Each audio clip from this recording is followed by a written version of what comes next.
کربلا کی زمین پر خانوادہ رسول صلی اللہ علیہ وآلہ وسلم نے اللہ رب العزت وحدہ لا شریک سے عشق و محبت کی داستان رقم کر دی۔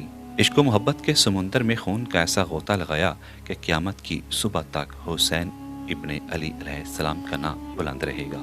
سجدے میں سر، گلے پہ خنجر اور 3 دن کی پیاس، ایسی نماز پھر نہ ہوئی کربلا کے بعد۔ 15 رجب 60 ہجری کو امیر معاویہ کی موت کے بعد یزید نے برسِ اقتدار آنے کے بعد مدینہ کے گورنر ولید بن عتبہ بن ابی سفیان کے نام ایک خط ارسال کر کے معاویہ کی موت کی خبر دی، اور ساتھ ہی ایک مختصر تحریر میں ولید کو حسین ابن علی علیہ السلام، عبداللہ بن عمر اور عبداللہ بن زبیر سے زبردستی بیعت لینے کا کہا۔ حالات کی نزاکت کو دیکھتے ہوئے امام حسین علیہ السلام اتوار کی رات 28 رجب اور بعض دوسرے اقوال کی بنا پر 3 شعبان 60 ہجری کو اہل بیت اور اصحاب کے 84 افراد کے ساتھ مدینہ سے مکہ کی طرف روانہ ہوئے اور 5 دن کا سفر طے کر کے مکہ مکرمہ پہنچ گئے، جہاں آپ نے 4 مہینے 5 دن قیام فرمایا۔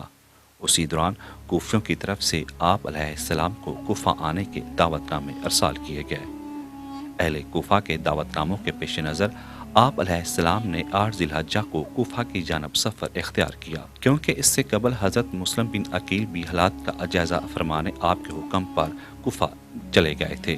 کوفہ کے راستے پر حر بن یزید نے آپ علیہ السلام کا راستہ روکا تو آپ علیہ السلام کربلا کی طرف چلے گئے، جہاں کوفہ کے گورنر عبید اللہ بن زیاد کی فوج سے آمنا سامنا ہوا۔ اس فوج کی قیادت عمر بن سعد کے ہاتھ میں تھی۔ امام حسین علیہ السلام اور آپ کے اصحاب یکم محرم الحرام 61 ہجری کو کربلا کی زمین پر پہنچے۔ کربلا میں پڑاؤ ڈالنے کے بعد امام علیہ السلام نے اپنے فرزندوں، بھائیوں اور اہل خاندان کو اکٹھا کیا اور ان سب پر ایک نگاہ ڈالی اور روئے اور فرمایا، اے اللہ، ہم تیرے نبی صلی اللہ علیہ وآلہ وسلم کی عطرت اور خاندان سے ہیں، جنہیں اپنے شہر اور دیار سے نکالا گیا ہے۔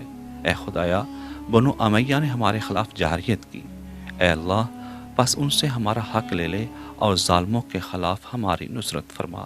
عمر سعد امام کے کربلا میں پڑاؤ ڈالنے کے دوسرے روز 3 محرم الحرام کو 40,000 کے لشکر کے ساتھ کربلا پہنچا۔ 7 محرم الحرام کو ابن زیاد نے عمر بن سعد کو حکم دیا کہ حسین علیہ السلام اور آپ کے اصحاب اور پانی کے درمیان حائل ہو جائے اور انہیں پانی کا ایک قطرہ بھی نہ ملنے پائے۔ عاشورہ کی صبح امام حسین علیہ السلام اپنے اصحاب کے ساتھ نماز ادا کی۔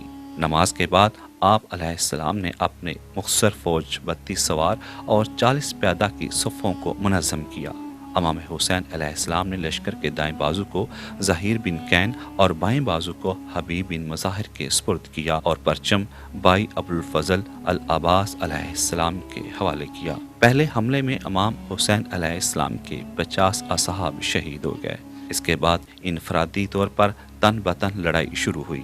امام کے بافا اصحاب دشمن کو امام حسین علیہ السلام کے نزدیک ہونے نہیں دیتے تھے۔ غیر ہاشمی اصحاب اور ساتھیوں کی شہادت کے بعد بنی ہاشم کے جوان یکے بعد دیگرے میدان میں جانے لگے، اور بنی ہاشم میں سب سے پہلے میدان میں جانے والا جوان حضرت علی اکبر علیہ السلام تھا۔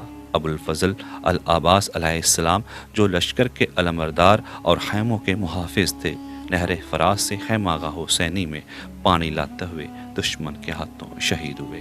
بنی ہاشم کے جوانوں کی شہادت کے بعد امام حسین علیہ السلام خود جنگ کے لیے تیار ہوئے، لیکن دشمن کے لشکر سے آپ کے ساتھ مقابلہ کرنے کے لیے کوئی میدان میں آنے کے لیے تیار نہ تھا۔ جنگ کے دوران باوجود کہ آپ تنہا تھے، آپ علیہ السلام کا بدن زخموں سے چور چور تھا۔ آپ نہایت بہادری کے ساتھ تلوار چلاتے تھے۔